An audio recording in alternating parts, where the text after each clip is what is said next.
Tonight, preparing for lockdown as Victoria records its single biggest increase in community transmission. If we all work together and if we all stick together over these next 4 weeks, we can regain control of community transmission. Also tonight, can businesses in Melbourne's hotspots survive another shutdown? We've all got families to feed, the business to run, but the bills don't stop coming in, so for a complete lockdown will be hard. Changing strategy, billions of dollars to boost Australia's military. And AFL players living in Melbourne's hotspots told to move out to avoid huge fines for travelling interstate.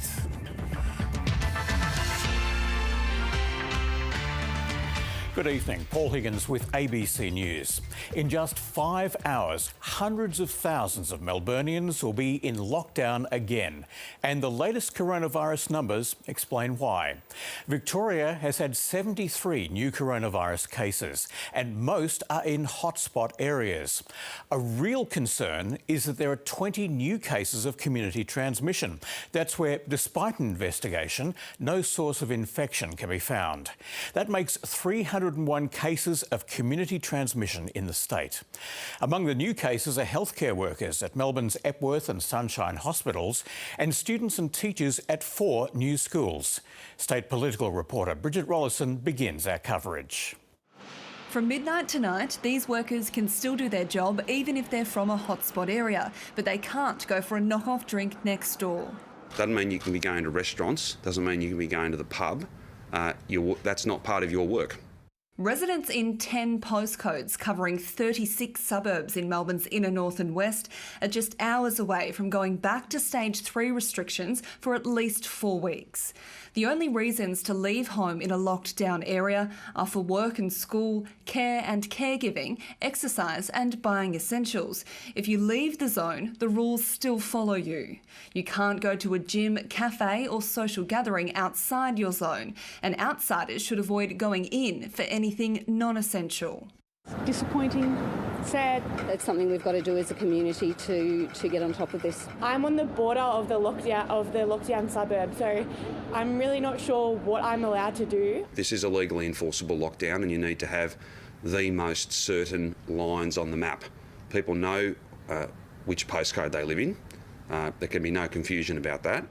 More than 20,000 tests were conducted yesterday in Victoria on day 6 of the suburban testing blitz, but 10% of people have refused to do them. 12 new testing sites will be rolled out in the locked down areas. The Premier Daniel Andrews has again come under fire for his handling of the state's quarantine hotels after genomic testing data revealed a huge amount of the state's recent cases can be traced back to security guards breaching hygiene protocols. There's been a failure at that quarantine, clearly, in Victoria. We absolutely need to learn the lessons of that. At least a significant number of these new cases can be traced back to those breaches.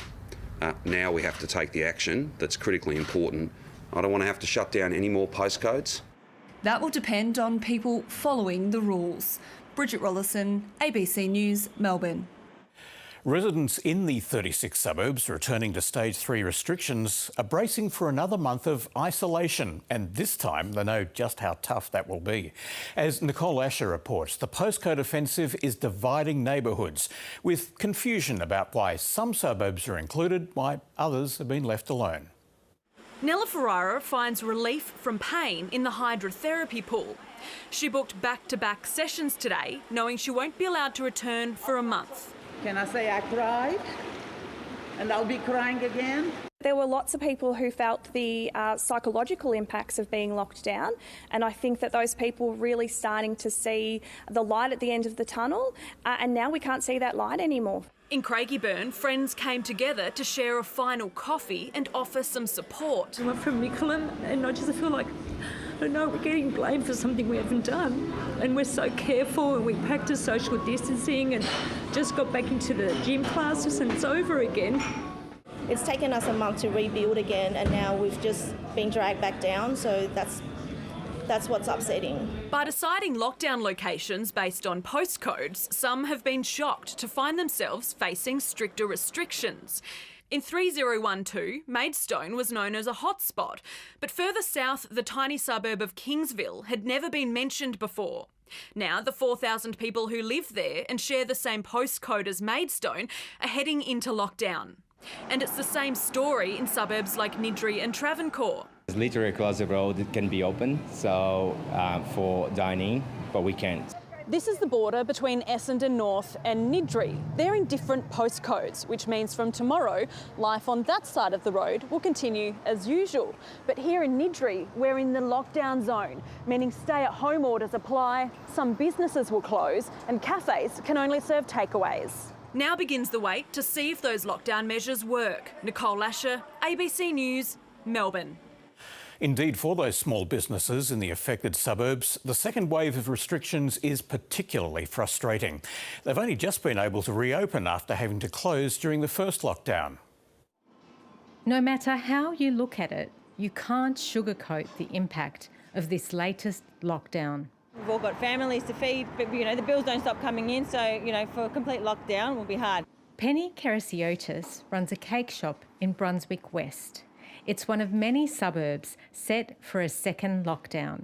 She says the first lockdown in March had already changed the way she worked. I used to do big ones, now they're all little ones. I have a few, but nowhere near as many as I was doing last year.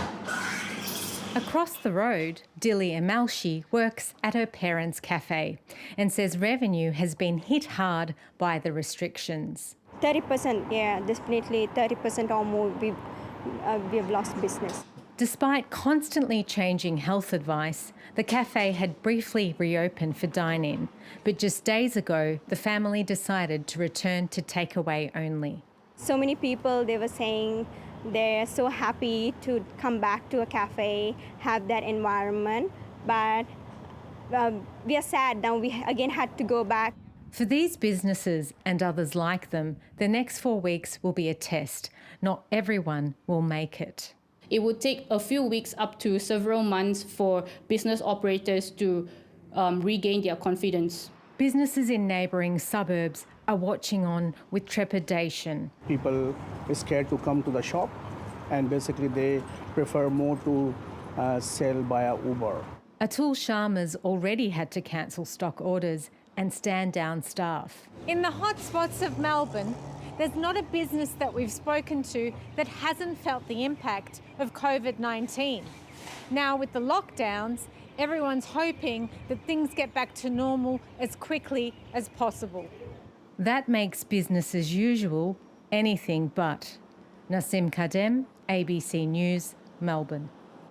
Victorians from coronavirus hotspots could face 6 months jail time or an $11,000 fine if they enter New South Wales. The penalties apply to anyone from the 10 Melbourne hotspots. There'll be no postcode checks at the airport or on the roads, but police will be on the lookout for Victorian number plates. I don't expect anybody to be able to actually get out of those hotspots in the first place, but if they do happen to make their way into New South Wales, there will be heavy penalties. Queensland will also be handing out $4,000 fines to anyone who tries to sneak into the state after being in Victoria. Still to come this hour, how lax hotel quarantine sparked Victoria's outbreak. There are a number of staff who, despite knowing about infection control protocols, have decided to make a number of errors. The problem is human behaviour. No matter how you try to implement quarantine, human behaviour is a factor that can make it come undone. Will new lockdowns be enough to stop a second wave of infections? Hear from Dr Norman Swan. That's coming up. Australia's security outlook has been drastically downgraded in a bleak new stocktake of military needs and threats. Scott Morrison's ordering tens of billions of dollars worth of weaponry to sharpen the Defence Force's teeth in a world he predicts will become poorer and more dangerous. The biggest threat is posed by China, and the Prime Minister's even comparing the build-up of pressures to the years before World War II. Our coverage begins with political editor Andrew Probyn at Parliament House. Mighty tough, able to withstand attack. Welcome to the boxer. Yes. Scott Morrison's upping Australia's defences while commanding the armed forces to be more assertive, albeit in increasingly uncertain times. The risk of miscalculation and even conflict is heightening. Shape, deter, respond is the new catchphrase, a reshaping of priorities pummeled by a pandemic. A post-COVID world that is poorer, that is more dangerous, and that is more disorderly. A 10-year, $270 billion defence spend, giving the ADF more potent strike capacity over longer distances, at sea, in the air and on land, along with a greater focus on new domains of cyber and space. Australia will buy long-range anti-ship missiles from the US, with billions to be spent developing hypersonic weapons. A network of undersea surveillance sensors underscoring a new emphasis on Australia's own backyard. The Indo-Pacific is the epicentre of rising strategic competition. The reason? China. Beijing's expansionism in the South China Sea, its nationalistic assertiveness under Xi Jinping. But in the midst of the COVID-induced world recession, the Prime Minister sees a historic comparison. When the global and regional order collapsed in the 1930s and 1940s. That is a sobering thought. The person who raises Nazis loses the debate.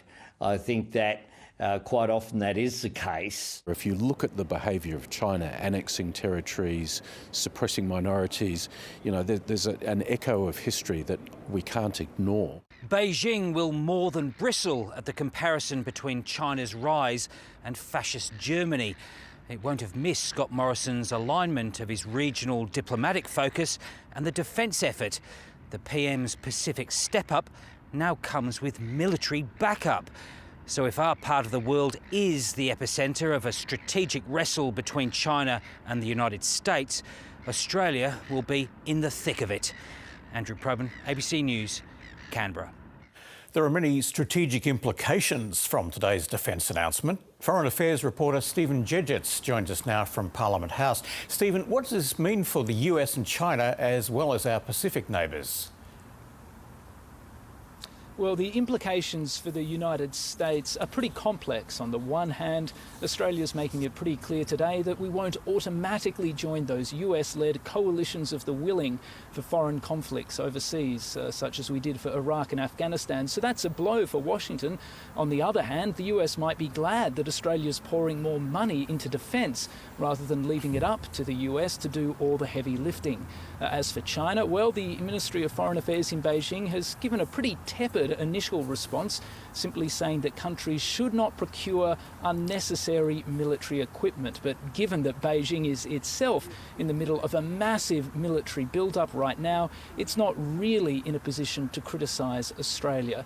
And then finally, there's the Pacific. And again, the story is a complicated one. On the one hand, Pacific nations are happy with the increased tempo of Australian defence missions in the region, particularly on disaster relief. On the other hand, there is some anxiety about a military build-up in the region, and that anxiety is likely to temper their enthusiasm for Scott Morrison's announcement today. Stephen Jedgetts in Canberra. Stephen, thank you. Hong Kong police have made their first arrest under a controversial new national security law. The man was holding an independence flag, one of a number of now criminal acts that could see activists jailed for life.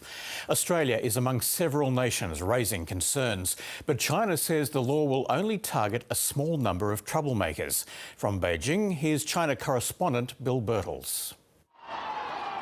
Defying the chill. On a day when huge numbers traditionally take to the streets to mark the British handover of power, thousands still risked it. Protesters opposing the new law and Communist Party rule, now potentially breaching state subversion clauses in laws unveiled in the dead of night. Because the national security law is so broad that, like, whatever you do, you'll be charged. Police banned rallies today due to social distancing, but Hong Kong's government says protests will still be allowed if they adhere to the law. A flag-raising ceremony to mark 23 years of Chinese government rule struck a tone of celebration, with the city's Beijing-backed leader Carrie Lam toasting to a new era. The enactment of the national law is the most significant development in the relationship between the central authorities and Hong Kong since the city's return to the motherland. She insists only a small number of people will be affected, but the law is broader and more pervasive than many had expected, and it appears tailor-made to target the city's protest movement. Taking part in subversive protests or separatist activities could now see Hong Kongers jailed for between 3 and 10 years. Organising them or inciting hatred of China's government could mean life behind bars. Damaging government buildings and public transport now counts as terrorism with similar penalties. Even the city's free and uncensored media is slated for new, vague regulations, with the owner of a popular anti-Beijing newspaper, Jimmy Lai, being named in Chinese state media as a traitor. The concerns in Hong Kong and the West are not being heard up here in Beijing. Censorship is in overdrive, and people are being fed constant government reports telling them Hong Kongers are warmly welcoming these changes. With fervent nationalism running hot, there's very little sympathy on the mainland for those in Hong Kong. Bill Birtles, ABC News, Beijing. The Russian president is on the verge of making his most audacious grab for power yet. Today is the final day for Russians to vote to amend the constitution and clear the way for Vladimir Putin to stay in power until 2036. In buses and tents, Russians have headed to unusual polling booths. Not even the worst pandemic in a century could stop Vladimir Putin forging ahead with a referendum to extend his own rule. I would very much like Putin to stay while he can. He cares about children and the young, and he does everything to be an example for them. The result will almost certainly be a resounding yes and allow the president to remain at the helm for another 16 years. That's despite his popularity falling to its lowest level since he came to power in 1999. Things will get worse. The Kremlin is very afraid of mass outrage. And through these changes, it's bringing about a virtually complete destruction of the constitution. The new constitution is already in bookshops. For those brave enough to speak out against President Putin, it can be a lonely fight for democracy. People are scared, intimidated, but that's authoritarianism. This is how it's built. Vladimir Putin has been leader for Sergei Domainov's entire life. Now 18 years old, he's voting for the first time and wants Putin gone. It's actually terrifying because we are cut off from our possibility to choose our leader. I really hope something will change. It's a hope unlikely to be realised, as this parade last week showed the power of President Putin is still widely celebrated. Samantha Hawley, ABC News. Victoria's fire services have officially undergone their controversial overhaul. As from today, the MFB and paid firefighters from 37 CFA brigades have come together under the banner of Fire Rescue Victoria. CFA volunteers stationed at 1,200 other brigades will be run separately. Volunteers argue that the changes will undermine the traditional work of the CFA because managers will be seconded from Fire Service Victoria. To bring across people from another organisation, to dress them in that uniform, into that organisation's uniform, to instruct and to manage CFA. It is just ludicrous. This is all at the centre of making our state response to fire, to hazardous waste, to terrorism, to even a medical response, which our fire services do much better and stronger in light of population growth. The opposition has promised to allow the CFA to recruit its own managers. Farm owners are being warned they could face huge fines and criminal charges unless the agriculture sector overhauls its approach to safety. New industrial manslaughter laws kicked in today aimed at reducing the number of workplace deaths. Clint Jasper reports. The new legislation marks a bittersweet moment for families who've lost loved ones in accidents at work. Lovely gesture for Jack and Charlie to be recognised in this way. Dave Brownlee's son and Lana Cormie's husband died 2 years ago when a trench collapsed on them in Ballarat. They hope tougher laws will save others. I suppose we will never know whose lives have been saved, but we hope and believe that some will be. From today, bosses can be charged with manslaughter for workplace fatalities. In Victoria, more agricultural workers die on the job than any other industry. Between 2010 and 2019, there's been 74 workplace fatalities in agriculture.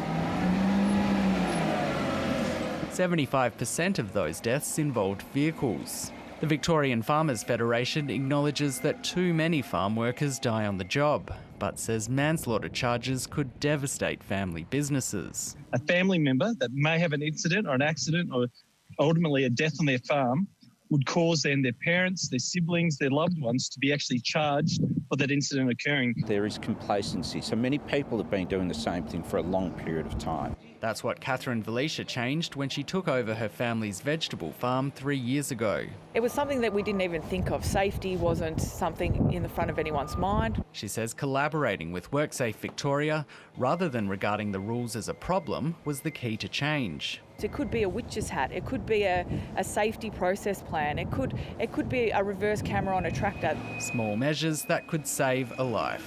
Clint Jasper, ABC News. Major hardware chain Bunnings is dumping Victorian native timber from its shelves after a court found it was illegally felled. Bunnings said it had zero tolerance for illegal timber operations. The state's timber industry is already under pressure from bushfires and the Andrews government decision to close the sector by the year 2030.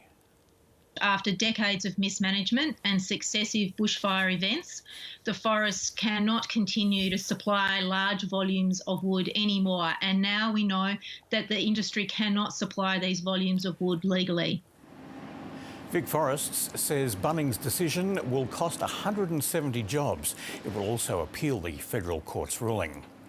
The institutions that have refused to sign up to the National Redress Scheme for child sex abuse survivors will be stripped of Commonwealth funding. Today, the federal government named and shamed 6 groups: the Australian Air League, Boys Brigade New South Wales, Fairbridge Restored Limited, Lakes Entrance Pony Club, Jehovah's Witnesses and Kenja Communications. Their refusal to sign up means dozens of survivors can't have their applications for compensation assessed and processed. I'm tremendously disappointed for the 55 applications that are against these 6 organisations, and I think, today we have to acknowledge that it's a very dark day for those 55 people. Late today, one of the groups, Australian Air League, announced it would join the scheme. More than 220 institutions have so far signed up. Now with finance, Alan Kohler. The national median house price fell 0.7% in June on top of 0.4% in May, which I think qualifies as getting off lightly so far, thanks to mortgage repayment forbearance by the banks and the combination of JobKeeper and JobSeeker supplement. So we'll see what happens in September, although the message from this graph is that house prices were probably due to correct anyway. The fall in Melbourne in June was a lot bigger than in Sydney, and some cities have seen rises in June: Hobart, Darwin and Canberra. But the construction industry is not getting off lightly. Housing approvals dropped 16% in May because apartment approvals fell off the proverbial cliff. With immigration down from a lot to 0, we've got enough apartments for a while. Construction is a big employer, so this will be an important issue in the months ahead. The big news on markets today is that gold is trading above $1,800 US an ounce for the first time since 2011. And the trip above 1,800 back then was quite brief. The all-time high of $1,917.90 on Tuesday, August 23rd, 2011, looks to be under threat. The share market had another rise, and Myer found itself top of the rises, which was a new experience. Gold miner Newcrest went up, of course. The banks and Telstra went up as well. Coles went down. The US market rose 1.5%, while Asian markets were mixed today, and the Australian dollar crept closer to 69 US cents. The Reserve Bank put out some banknotes data today, and the demand for $50 and $100 notes is surging.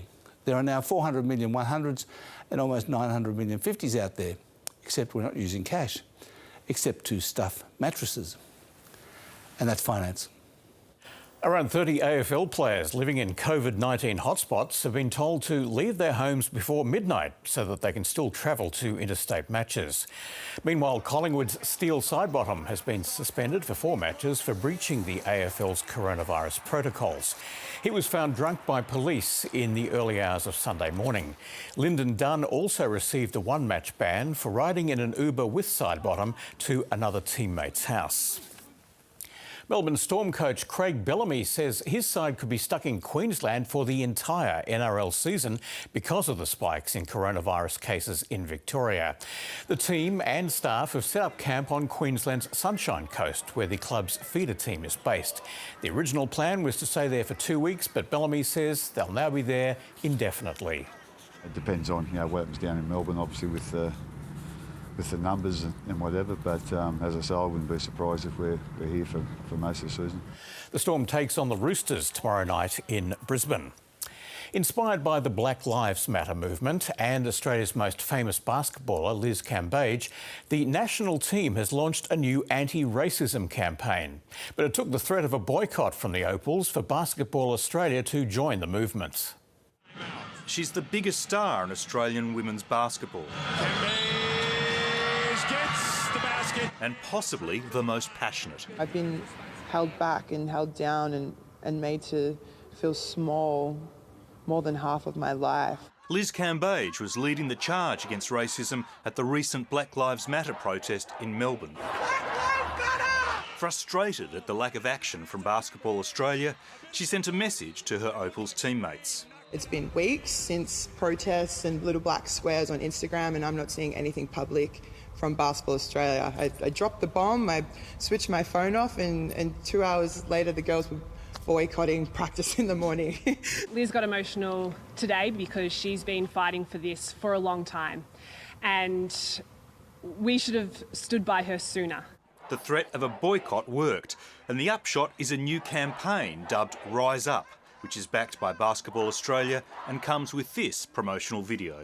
It's important for us to use our voices right now to amplify the inequities that black people face here in Australia, as well as worldwide. Because we want to take action and we want to see a more just and inclusive society. It's been years and years of me speaking out on equality and racism, and it feels so good that there's an awakening within Australia, within our organisation and within the world right now to make this place better. And for Liz Cambage, that's a matter of pride. David Mark, ABC News. Well, it was a nice sunny day out of the wind, but we are in for a cool weekend. Last night we saw that Melbourne only scored a little over half of its average June rain. Now, across the state, those pink or red areas show where there was below average rain. And in Melbourne, the number of days on which we see rain is trending lower. We now have around 4 fewer wet days in June since we had in the 1940s. Well, overnight, -2 at Falls Creek, 0 at Horsham and Longrenong. Today, 22 at Mildura. Showers and thunderstorms are now moving into our west. 19 in Avalon and Geelong. Melbourne City's 17.4 at 2:09 p.m. is nearly 4 degrees above average for July. And right now in town, 14. We've had winds gusting to 70 kilometres per hour at Melbourne Airport, which is celebrating its 50th birthday today. Warm today in Sydney. Perth had its coldest day so far this year, and Cairns an unseasonable 21 millimetres of rain. That cloud heading our way is a relatively strong cold front. It will quickly cross the state tonight, leaving us with a cooler westerly wind. On Friday, the coldest air will be here, with snow then down to 900 metres elevation. Tomorrow, showers for much of the state. Showers in Adelaide as well, and in Hobart and Canberra, morning showers. Windy in Sydney. Brisbane will be partly cloudy, and Perth mostly sunny. Back home, showers spreading from the west tonight. More showers tomorrow afternoon, up to 10 millimetres in the south, up to 5 in the north, but more in the southwest and over the ranges, but staying mostly dry over the northwest and over East Gippsland. The snow level will drop to 900 metres tomorrow night, a colder westerly wind. Potentially damaging and squally winds in those yellow areas, especially in places above 500 metres elevation, and there's a warning to sheep graziers for the cold and wet weather in those districts. On the bays, squalls to 45 knots with with showers, otherwise a west to northwesterly tomorrow, 15 to 25 knots. Strong winds on the bays and all coastal waters. Windy in Melbourne tonight. We will have some showers, maybe thunderstorms, mostly early in the morning. A shower or two in the afternoon as well. 9 through to 14 degrees and a fresh westerly wind. On Friday, a chilly 12 with showers in the afternoon. Saturday, more showers, cloudy with a westerly wind and 14. Sunday, 14 again, but the showers will ease. We'll have a southwesterly wind. Then a medium chance of showers on Monday and also Tuesday, 15 and 13. And Wednesday, mostly sunny after a chilly morning. And that's all from the team here in Melbourne tonight. And now here's Lee Sales with 7:30.